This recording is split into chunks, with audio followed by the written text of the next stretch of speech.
Shalom, shalom, bien-aimés dans le Seigneur, c'est votre bien-aimé, le frère Kale Kabassele Badimou, en direct de l'église La Grâce de Dieu Paris France. Bien-aimés, nous sommes toujours au 12 square Gérard Philippe, 7890 dans la ville de Trappes. Nos horaires de culte n'ont pas changé. Nous avons culte de 10h à 12h. Pour tous ceux qui veulent participer avec nous, n'hésitez pas, contactez-nous par téléphone, par WhatsApp. Vous allez connaître comment est-ce que vous allez venir ici à l'église La Grâce de Dieu Paris France. Mais avant toute chose, bien-aimés, je rends encore grâce à notre Père, le Père de notre Seigneur Jésus-Christ, d'avoir permis à ce que je puisse me mettre devant vous, afin de vous présenter Christ, l'agneau de Dieu, Christ, notre souverain sacrificateur, Christ, notre rédempteur. Mais avant toute chose, recommandons cet instant afin que le Saint-Esprit nous guide et que le Saint-Esprit nous parle aujourd'hui. Prions tous au nom de Jésus-Christ. Père éternel, Père tout-puissant, le Dieu d'Abraham, le Dieu d'Isaac, le Dieu de Jacob, le Dieu très haut, le Père de notre Seigneur Jésus-Christ, nous te bénissons pour le souffle de vie, nous te rendons encore grâce pour ta miséricorde et pour ta bonté. Si nous sommes là réunis tout autour de la parole de Christ, c'est pour que ta gloire se manifeste, c'est pour que les cœurs changent et que les gens puissent venir à la repentance, que les gens puissent connaître le seul chemin qui mène à toi, qui est notre Seigneur Jésus-Christ. Que ton Esprit Saint parle et que ton Esprit Saint agisse aujourd'hui. Que seul lui puisse convaincre le cœur, afin que la gloire te revienne, Père, et que nous puissions voir la gloire de Christ dans nos vies. Nous te rendons grâce, nous te bénissons, et que cette parole puisse être une bénédiction pour tout celui qui la verra, pour tout celui qui entendra cette parole. Au nom de notre Seigneur Jésus-Christ et ton Fils unique, j'ai ainsi prié. Amen, amen, amen. Bien-aimés, je glorifie encore notre Seigneur Jésus-Christ qui a permis à ce que nous puissions parler de lui aujourd'hui. Nous continuons notre série d'enseignements sur la circoncision. Le dimanche passé, nous avons vu la circoncision de la loi de Moïse. Aujourd'hui, nous verrons la circoncision du cœur de l'Église. Oui, bien-aimés, il y a la circoncision d'Abraham qui, en fait, nous montre l'alliance de Dieu avec Abraham.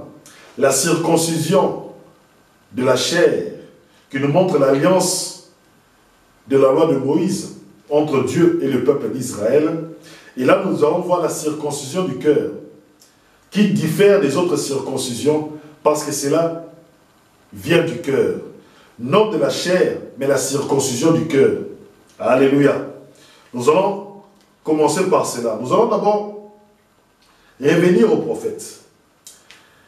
Quand nous voyons la circoncision que Dieu avait demandé à Abraham, c'est la circoncision de la chair. C'est-à-dire qu'enlever les prépuces. Et lorsque nous regardons encore la circoncision que Dieu a demandé au peuple d'Israël, en faisant alliance avec lui, il a encore demandé la circoncision. Toujours de la chair. Alléluia. Et lorsque vous regardez, quand Moïse voulait faire sortir le peuple d'Israël, et que le peuple d'Israël devrait manger l'agneau, l'Éternel avait demandé à Moïse, si quelqu'un n'est pas du peuple d'Israël, si quelqu'un est étranger, si quelqu'un est incirconcis, pour qu'il puisse manger l'agneau et sortir d'Égypte, il faut d'abord qu'il soit circoncis. Alléluia. Parce que la circoncision démontre ton appartenance au peuple d'Abraham. Ta circoncision démontre ton appartenance au peuple de Dieu. Ta circoncision démontre ton appartenance à la descendance d'Abraham. Alléluia. C'est ça qu'on appelle la circoncision de la chair. Mais lorsque nous regardons comment est-ce que Dieu a marché avec le peuple d'Israël, que ce soit dans le désert, que ce soit à Canaan, Dieu demande une autre circoncision. Alléluia. Suivons-moi très bien. Dieu demande une autre circoncision. Dieu demande la circoncision du cœur. Prenons Deutéronome, chapitre, je pense que chapitre 30 au verset 6. Deutéronome, chapitre 30 au verset 6. Je pense que c'est ça. Regardez ce qu'il est dit. À partir du verset 1er. Commençons à partir du verset 1er jusqu'au verset 6. Lorsque toutes ces paroles seront réalisées pour toi, cette bénédiction et cette malédiction que je t'ai proposées, si tu les médites en ton cœur, parmi toutes les nations où il y avait ton Dieu t'aura fait errer. si tu reviens à l'Éternel ton Dieu, si tu écoutes sa voix en tout ce que je t'ordonne aujourd'hui, de tout ton cœur et de toute ton âme, toi et tes fils, l'Éternel ton Dieu ramènera les captifs, il aura pitié de toi, il te rassemblera à nouveau du milieu de tous les peuples où l'Éternel ton Dieu t'a dispersé. Serais-tu banni à l'extrémité des cieux? De là même l'Éternel ton Dieu te rassemblera, te ramènera au pays que tes pères ont possédé. Pardon? Afin que tu possèdes à ton tour, afin que tu le possèdes à ton tour, que tu y sois heureux et que tu multiplies plus que tes pères. Maintenant, écoutez ce que Dieu dit. L'Éternel ton Dieu circoncira ton cœur et le cœur de ta postérité pour que tu aimes l'Éternel ton Dieu de tout ton cœur et de toute ton âme, afin que tu vives. Alléluia. L'Éternel introduit une autre circoncision. Mais l'Éternel, lorsqu'il introduit une autre circoncision, il parle de la circoncision du cœur, non de la circoncision de la chair. Il dit ceci: l'Éternel, ton Dieu, circoncira ton cœur et le cœur de ta postérité pour que tu aimes l'Éternel, ton Dieu, de tout ton cœur et de toute ton âme, afin que tu vives. Donc, la circoncision du cœur que l'Éternel veut faire avec les enfants d'Israël, c'est afin qu'ils aiment Dieu de tout leur cœur, de toute leur âme. Afin qu'ils aiment Dieu de tout leur cœur, de toute leur âme. Alléluia. Mais, posons-nous la question. Si Dieu leur demande de se circoncire au niveau de la chair, prenons un peu Ézéchiel chapitre 44. Retenons ce verset pour voir vraiment la différence entre les deux circoncisions. Ézéchiel chapitre 44, au verset 9. Ézéchiel 44 au verset 9. Je lis au nom de notre Seigneur Jésus-Christ. Ainsi parle le Seigneur l'Éternel. Aucun étranger incirconcis de cœur et incirconcis de corps n'entrera dans mon sanctuaire. Aucun des étrangers qui sont au milieu des Israélites. Bien-aimé, pour que tu puisses accéder au sanctuaire de l'Éternel, il te faut deux circoncisions. Il te faut la circoncision de la chair et la circoncision du cœur, tel que le dit le prophète Ézéchiel au peuple d'Israël. Parce qu'il y avait des étrangers au niveau du peuple d'Israël. Et il y a d'autres étrangers qui cherchaient à entrer dans le temple, qui cherchaient à servir l'Éternel, qui cherchaient à servir le véritable Dieu.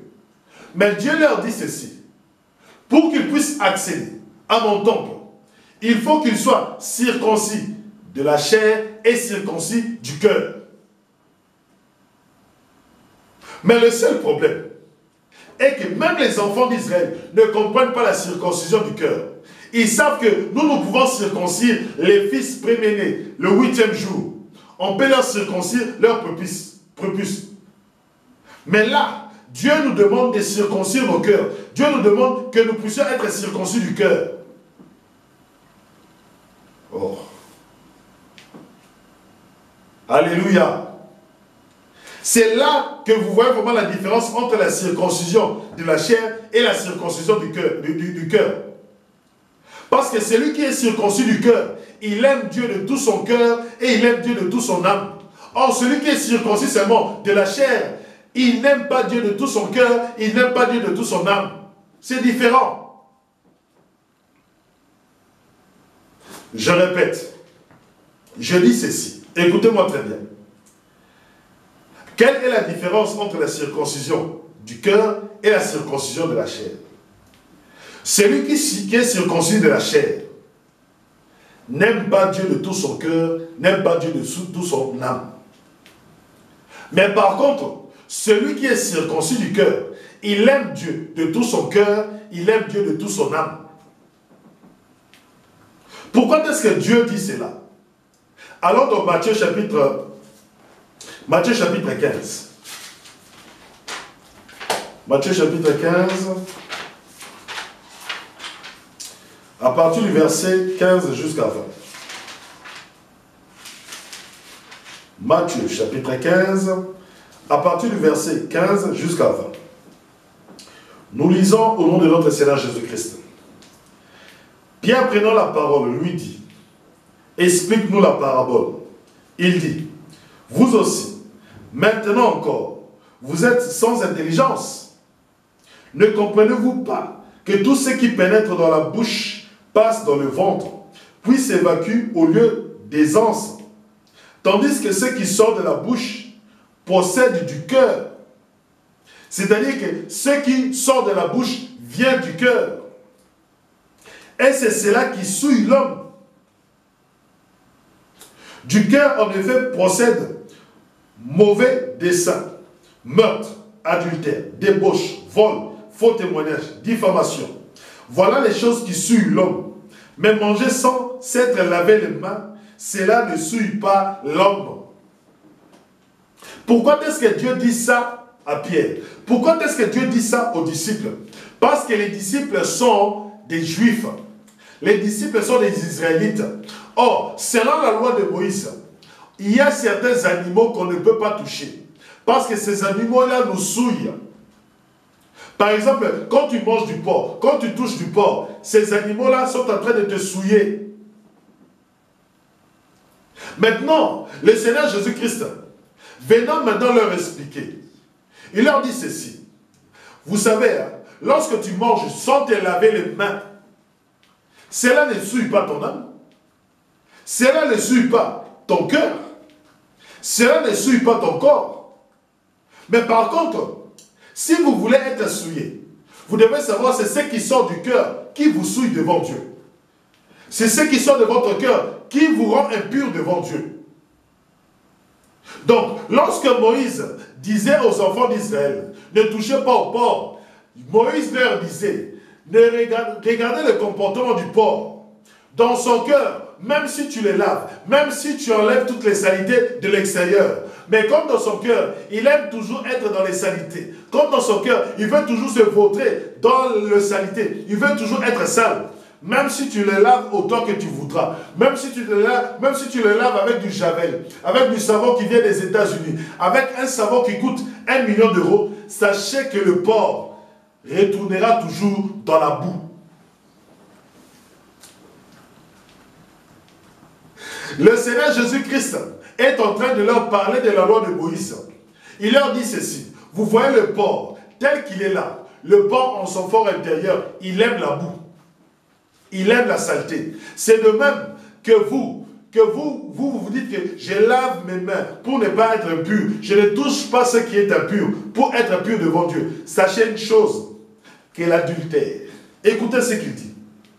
Il dit ceci. Du cœur en effet procède mauvais dessein. Le meurtre, l'adultère, la débauche, le faux témoignage, la diffamation. Voilà les choses qui souillent l'homme. Mais ces choses-là viennent où? Viennent du cœur. Ce n'est pas parce que tu te laves les mains que tu ne vas pas commettre l'adultère. Il y a certains juifs qui se lavant les mains, mais partaient commettre l'adultère. Ils étaient dans les maisons des prostituées. Ils se lavaient les mains, non? Avant de manger. Mais après, qu'est-ce qu'ils faisaient? Ils couchaient avec des prostituées.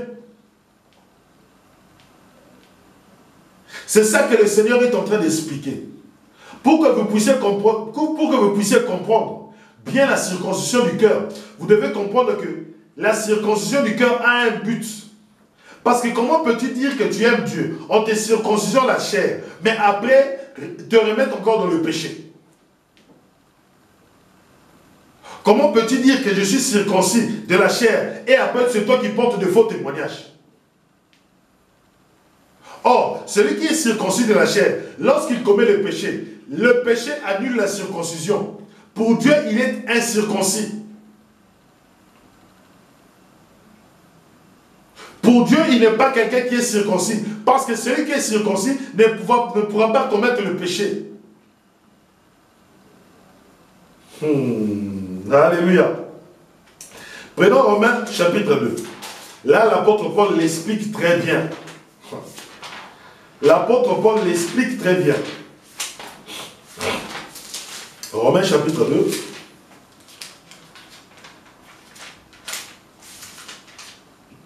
À partir du verset 25 jusqu'au verset 26. Nous allons maintenant connaître l'utilité de la circoncision de la chair. Parce que pour Abraham, c'était très important. Parce que Dieu l'avait donné comme signe d'alliance la circoncision. Donc lorsque Dieu voit la circoncision, il se rappelle de l'alliance qu'il a faite avec Abraham. Ce n'est que ça. Lorsque Dieu demande à Abraham la circoncision, lorsque Dieu voit la circoncision, cela ne le rappelle que l'alliance entre Dieu et Abraham. Mais maintenant écoutez, lorsque Dieu demande la circoncision au peuple d'Israël, écoutez, Romains chapitre 2, à partir du verset 25. La circoncision, en effet, te sert si tu pratiques la loi. La circoncision est utile si tu pratiques toute la loi de Moïse. Or que pour Abraham, ce n'était qu'un signe, ce n'était qu'un sceau. Alléluia. Or que pour Abraham, la circoncision de la chair n'était qu'un sceau. Mais pour la loi de Moïse, la circoncision n'est utile que si tu pratiques toute la loi de Moïse. Vous voyez la différence? Or, quand on te donne la circoncision, tu dois pratiquer toute la loi. Mais si tu transgresses la loi avec ta circoncision, tu n'es plus qu'un incirconcis devant Dieu.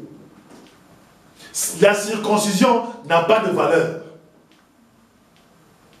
La circoncision n'a pas de valeur. C'est pour cela, bien aimé, lorsque je vois nos frères juifs, lorsque je vois les Israélites dire que pour entrer au paradis, il faut être circoncis, bien aimé, je rigole.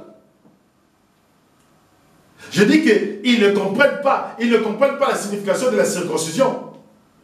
Ils se disent qu'ils sont enfants d'Abraham, ils se disent qu'ils sont descendants d'Abraham, mais c'est les mêmes descendants d'Abraham qui acceptent la guéprade à Jérusalem.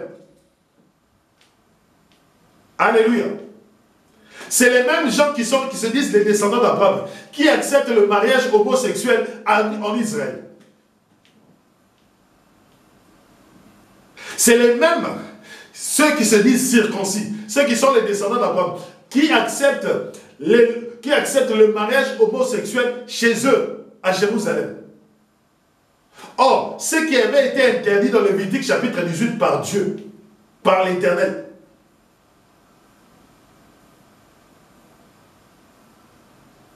Alléluia. C'est pour cela que vous voyez les gens dire, nous qui sommes juifs, bien aimés, être circoncis, être juif ne veut rien dire. Être juif ne veut rien dire. Mais ce qui compte devant l'Éternel, ce qui compte devant Dieu, c'est quoi? Si tu te réclames d'être juif, si tu te réclames d'être circoncis, il faut ceci. La circoncision, en effet, te sert si tu pratiques la loi. Bien-aimés, mes frères israélites, si vous ne pratiquez pas la loi, sachez que vous êtes des incirconcis devant Dieu. Vous êtes incirconcis du cœur. Vous n'êtes pas circoncis. Je vois très mal, à l'époque du roi David, à l'époque du roi Salomon, qui est une guébraille là-bas, à Jérusalem, les sanctuaires de Dieu, le lieu où est la maison de Dieu, le lieu où est le temple de Dieu. Je vois très mal que David accepte, le roi David acceptait qui est la guébraille à Jérusalem. Vous savez que c'est une abomination. Vous savez que c'est une insulte devant l'Éternel de voir son lieu saint profané.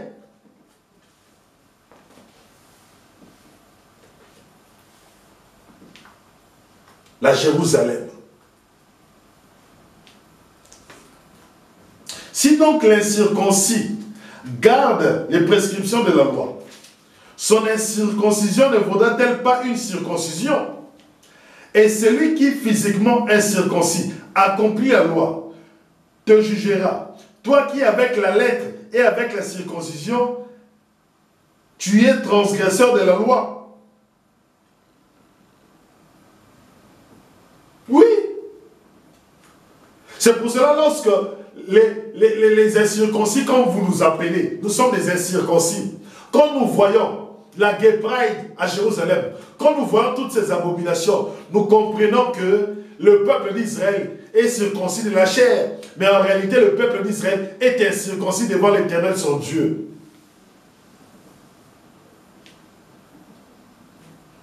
Écoutez maintenant. Car le juif n'est pas celui qu'il est au dehors.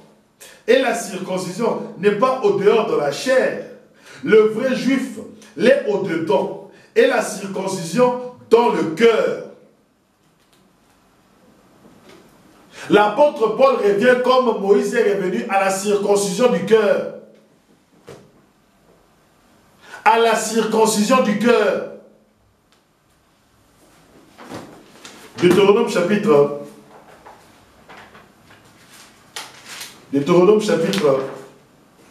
6 au verset 5. Écoutez, même Deutéronome chapitre 5, à partir du verset 16. Écoutez, honore ton père et ta mère, comme te l'a commandé Yahvé ton Dieu, afin que se prolongent tes jours, et que tu sois heureux sur la terre que Yahvé ton Dieu te donne. Tu ne tueras pas, tu ne commettras pas l'adultère, tu ne voleras pas, tu ne porteras pas de faux témoignages contre ton prochain. Tout ce que l'Éternel dit se retrouve dans le cœur. Tout ce que l'Éternel dit se retrouve dans le cœur. C'est pour cela que le Seigneur Jésus-Christ disait aux Juifs, si tu regardes une femme pour la convoiter, tu as déjà commis l'adultère. Pas l'adultère physique, mais l'adultère dans ton cœur.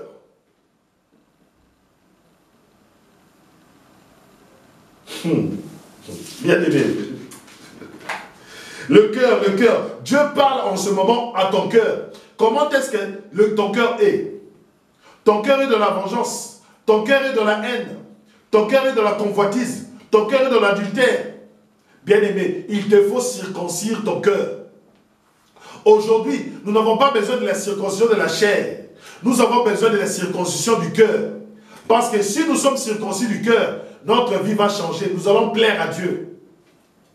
Écoutez, Deutéronome chapitre 5, à partir du Deutéronome chapitre 6, à partir du verset 5. Écoutez ce que l'Éternel dit. Tu aimeras l'Éternel ton Dieu de tout ton cœur, de toute ton âme et de tout ton pouvoir. Que ces paroles que je te dicte aujourd'hui restent dans ton cœur.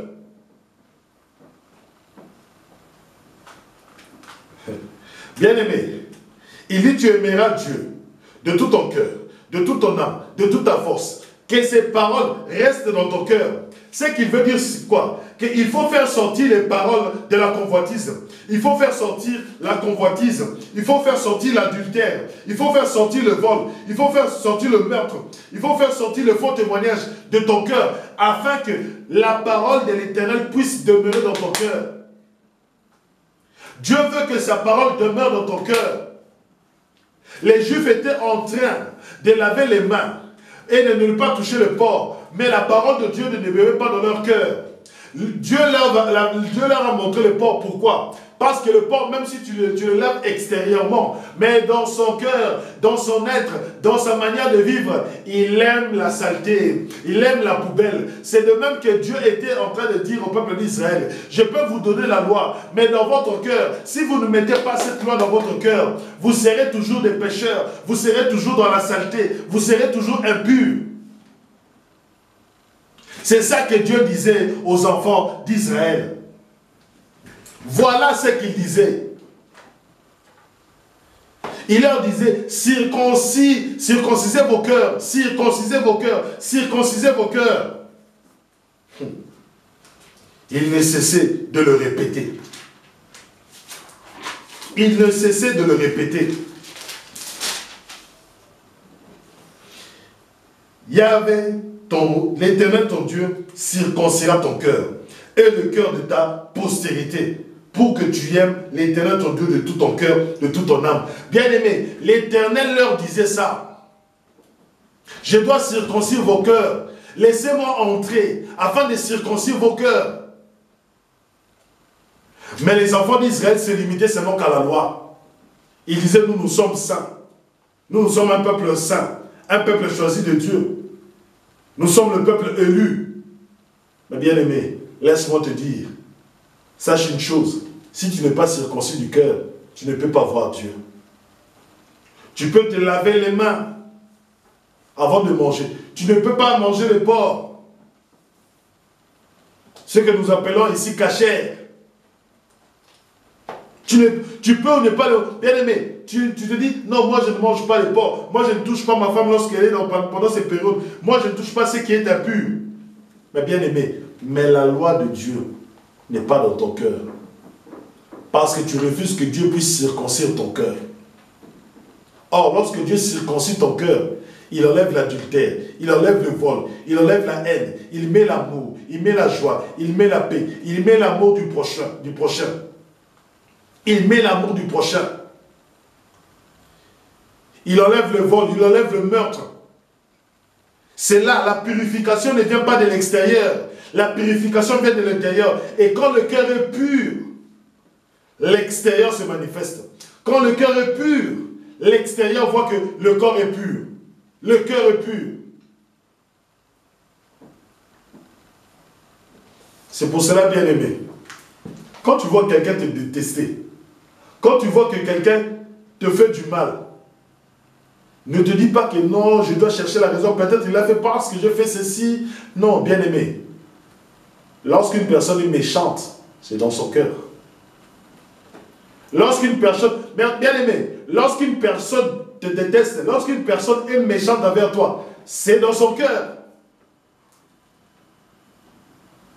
Tu te poses même la question, mais comment est-ce qu'une personne, nous sommes nés même sang, c'est-à-dire que de père et de mère, c'est-à-dire que mon père, nous avons le même géniteur, nous avons le même père, la même mère, mais cette personne me déteste, cette personne me haït, cette personne veut me tuer. Tu te poses la question, mais qu'est-ce qui ne va pas avec cette personne?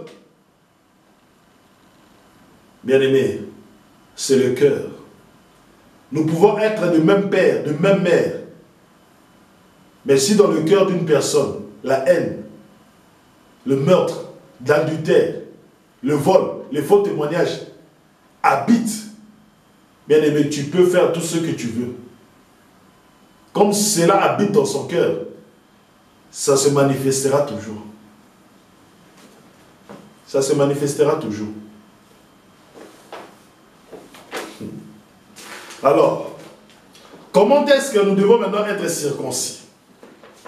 Si aujourd'hui, nos frères juifs nous disent, nous avons la circoncision. Oui, vous avez la circoncision. Mais la circoncision, vous devez pratiquer toute la loi. Et nous savons que personne ne sera justifié par la loi. Aucune personne ne sera justifiée par la loi. Parce que Dieu a cherché quelqu'un de juste sur la terre, il ne l'a pas trouvé. Alléluia. Gloire à Dieu. Romains chapitre 3. Écoutez ce que l'Éternel dit. Romains chapitre 3.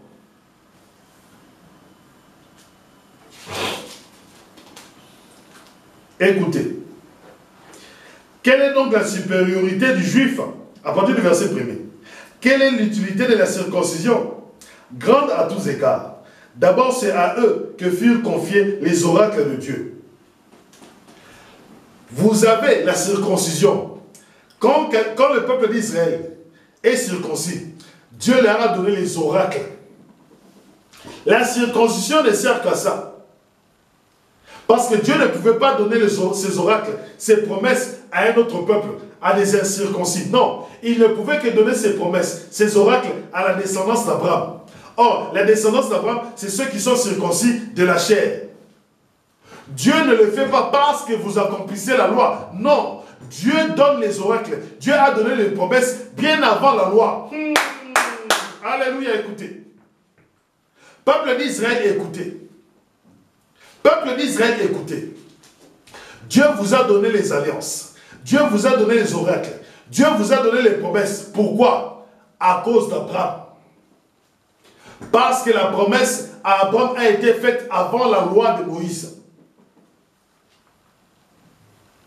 Je répète, la loi est venue après la promesse d'Abraham. C'est pour cela Dieu, comme il a fait la promesse à Abraham, il ne peut que l'accomplir en vous donnant les alliances, en vous donnant l'alliance de la loi, en vous donnant les promesses. Ce n'est pas parce que vous accomplissez la loi. Non, pas du tout. Ce n'est pas parce que vous accomplissez la loi que vous avez vous avez les promesses. Vous avez les oracles. Vous avez les oracles parce que la circoncision d'Abraham, lorsque Dieu voit les signes, il a dit, ceux-ci sont les descendants d'Abraham. Je leur donne les oracles. Écoutez. Quoi donc? Si d'aucuns furent infidèles, leur infidélité va-t-elle annuler la fidélité de Dieu? Certes non. Il faut que Dieu soit véridique et que tout homme menteur, comme dit l'Écriture, afin que tu sois justifié dans tes paroles et triomphe si l'on te met en jugement. Mais si notre injustice... Non, sautons un peu cet endroit. Continuons au verset 9. Quoi donc? L'emporterons-nous? Pas du tout. Car nous avons établi que juifs et grecs, c'est-à-dire incirconcis, tous sont soumis au péché, comme il est écrit. Il n'est pas de juste, pas un seul. Il n'en est pas de sensé. Pas un qui recherche Dieu. Là, c'est Romains chapitre 3 à partir du verset 9. Donc, si vous mettez votre gloire en la loi, bien aimé, Dieu vous dit qu'il n'y en a même pas un seul qui l'accomplit. Il n'y a même pas un seul juste. Il n'y a même pas un seul juste. Il n'y a même pas un seul juste. Donc devant Dieu, il n'y a même pas un seul juste. Même pas un seul. Donc vous pouvez vous circoncire autant que vous voulez. Faire tout ce que vous voulez. Vous devez savoir que même si vous êtes circoncis, vous êtes dans le péché. La circoncision n'ôte pas le péché. La circoncision, je le répète, elle n'ôte pas le péché. La circoncision n'ôte pas le péché. Donc tu peux être circoncis, cela n'ôte pas le péché. Cela ne change pas ton cœur. Cela ne te rend pas pur. Cela ne rend pas ton cœur pur devant Dieu. 1 Corinthiens chapitre 7 à partir du verset 17 jusqu'au verset 19. 1 Corinthiens chapitre 7 à partir du verset 17 jusqu'au verset 19.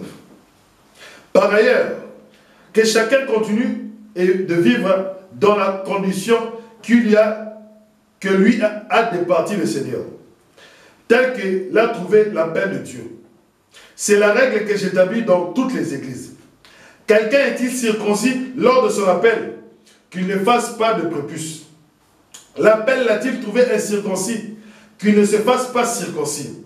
La circoncision n'est rien, et l'incirconcision n'est rien. Ce qui compte, c'est de garder les commandements de Dieu. La circoncision n'est rien. L'incirconcision n'est rien non plus. Ce qui est le plus important, c'est de garder le commandement de Dieu. C'est ce que l'apôtre Paul nous dit dans Romains chapitre 2. Il nous dit que ça te sert à quoi d'être circoncis si tu es pécheur? Et ça te sert à quoi de te dire que tu es grand si tu vis dans le péché devant Dieu?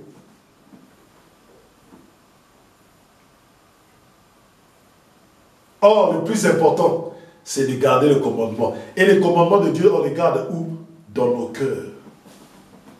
Dans nos cœurs.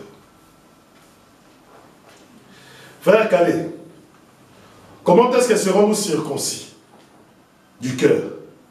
Parce que tu nous parles de la circoncision du cœur. Comment est-ce que serons-nous circoncis du cœur? C'est ça maintenant la question que nous nous posons. Frère Calais, donne-nous la solution afin que nous soyons circoncis du cœur. Car celui qui est circoncis du cœur adore Dieu, obéit à Dieu de tout son cœur, de toute son âme, de toute sa force. Et il plaît à Dieu. Comment est-ce que nous deviendrons circoncis du cœur? Galates chapitre 5.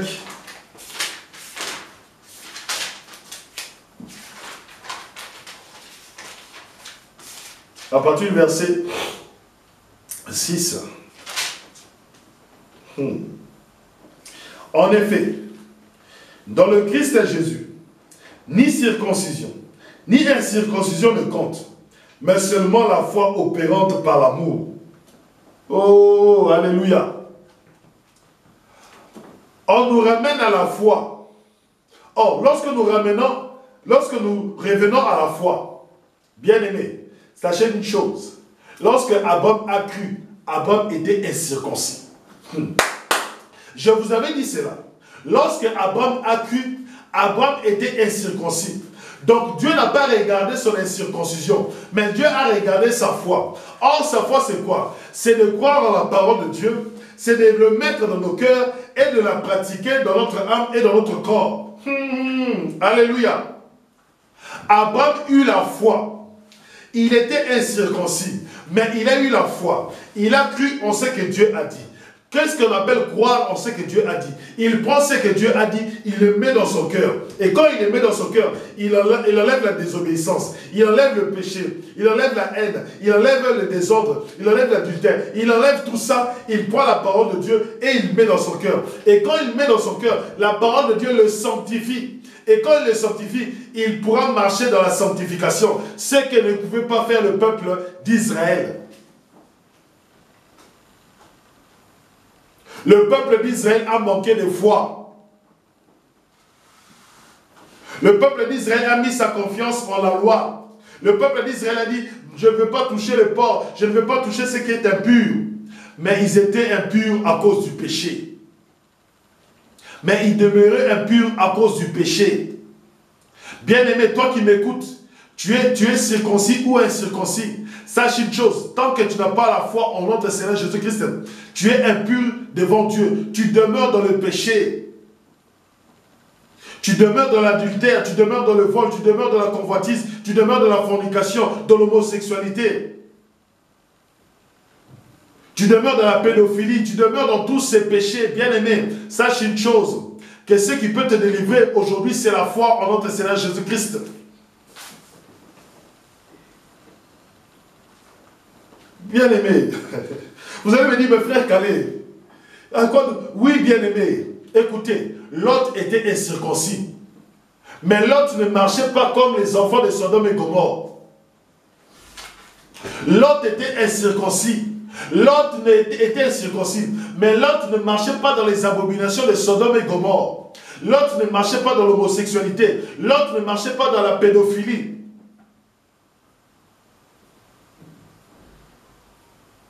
Mais Lot avait la foi. Dieu l'a appelé juste. Dieu l'a appelé juste.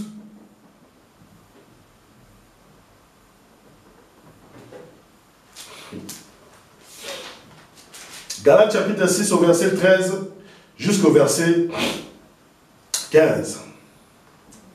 Car ceux qui se font circoncire n'observent pas eux-mêmes la loi. Ils veulent seulement que vous soyez circoncis pour se glorifier dans votre chair. Pour moi, que jamais je ne me glorifiais sinon dans la croix de notre Seigneur Jésus-Christ, qui a fait du monde un crucifié pour moi, et moi un crucifié pour le monde. Car la circoncision n'est rien, ni l'incirconcision. Il s'agit d'être une créature nouvelle.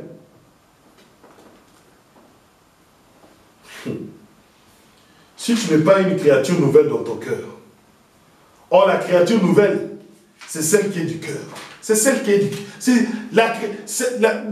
La bonne personne n'est pas, bien aimé, la bonne personne, ce n'est pas ce qui fait. La bonne personne, c'est dans le cœur. Le cœur, voilà la nouvelle créature. Oh Seigneur Jésus-Christ.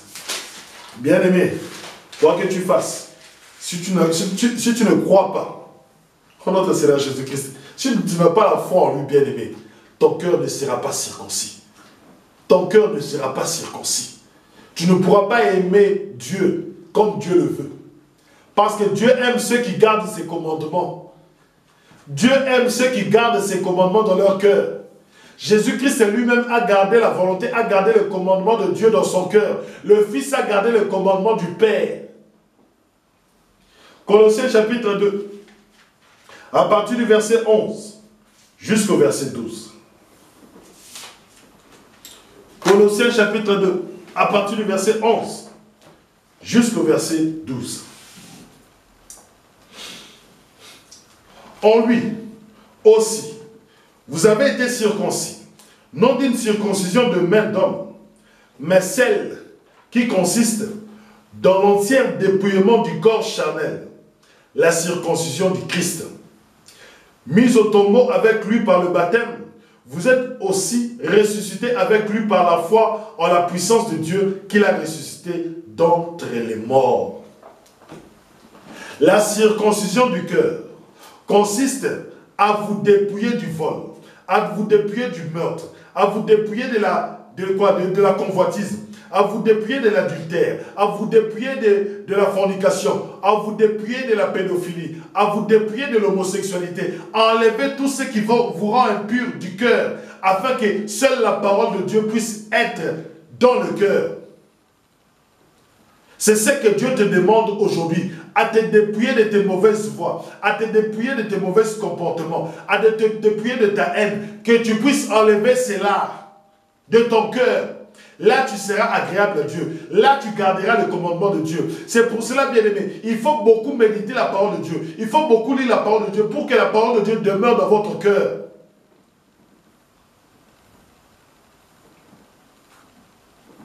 C'est pour cela que l'Église est agréable à Dieu. Et comme l'Église est agréable à Dieu, l'Église est exaucée dans toutes ses prières.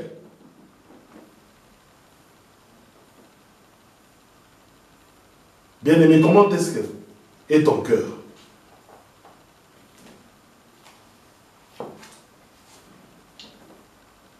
Comment est-ce que est ton cœur?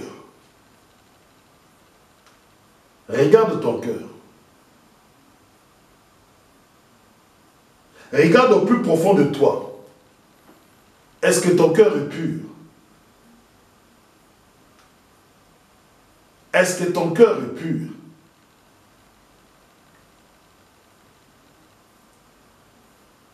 Bien-aimé, si ton cœur n'est pas pur, la circoncision du cœur ne peut se faire qu'en Jésus-Christ, par le baptême. Que par le baptême. Car il a été crucifié pour nous. Il a pris nos péchés, il a pris nos iniquités, il a pris nos souillures, il a pris nos impuretés. Par sa mort, nous avons eu le pardon de nos péchés. Et si tu es en Christ, tu seras circoncis du cœur.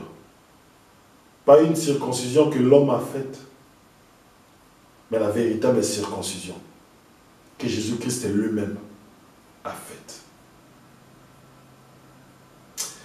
Père éternel, Père Tout-Puissant, nous te rendons grâce pour cette belle parole. Nous avons compris que seul en Jésus-Christ nous sommes circoncis du cœur.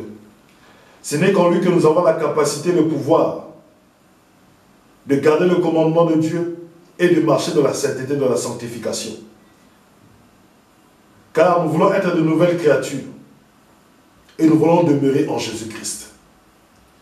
Père, que celui qui écoutera cette parole puisse être édifié et qu'il puisse revenir dans le droit chemin et qu'il puisse avoir la foi en celui qui a ressuscité Jésus-Christ d'entre les morts. Nous te rendons grâce pour ce culte, Père. Béni soit ton nom, béni soit ta grâce et ta faveur pour nous. Au nom de Jésus-Christ, j'ai ainsi prié.